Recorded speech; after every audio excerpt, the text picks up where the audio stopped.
Why can't we hear sound in space? Sound is a mechanical wave, which means it needs a medium, such as air, water, or solid material, to travel. When an object vibrates, it disturbs the particles around it, creating a series of compressions and rarefactions that move through the medium. Take a loudspeaker as an example. As the speaker cone vibrates, it pushes and pulls the surrounding air molecules, generating pressure waves that eventually reach our ears. Without particles to carry these vibrations, sound cannot travel. This is where space becomes interesting. Most of outer space is an extremely good vacuum. Near Earth, air contains roughly 25 quintillion molecules per cubic centimeter.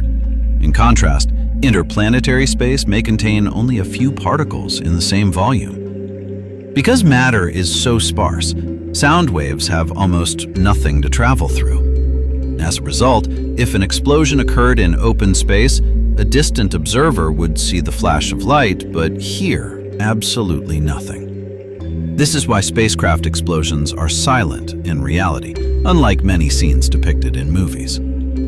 However, space is not completely empty. The region around the Sun is filled with a constant stream of charged particles known as the solar wind. These particles can generate plasma waves and electromagnetic oscillations. While these vibrations are not sound waves in the traditional sense, scientists can detect them using specialized instruments. Many of these signals occur at frequencies far below the range of human hearing.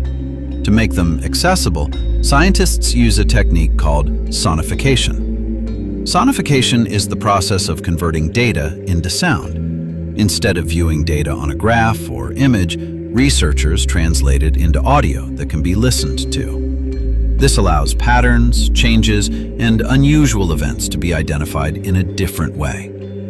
It's important to understand that these sounds are not what space actually sounds like. Rather, they are audio representations of scientific data. Space telescopes and spacecraft collect vast amounts of information in the form of digital signals.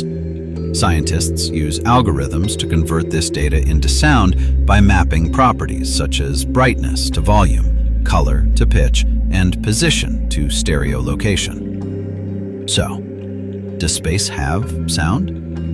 Sound as we know it cannot travel through the vacuum of space, but the universe is filled with waves, vibrations, and signals that can be detected, analyzed, and transformed into sounds that reveal the hidden activity of the cosmos.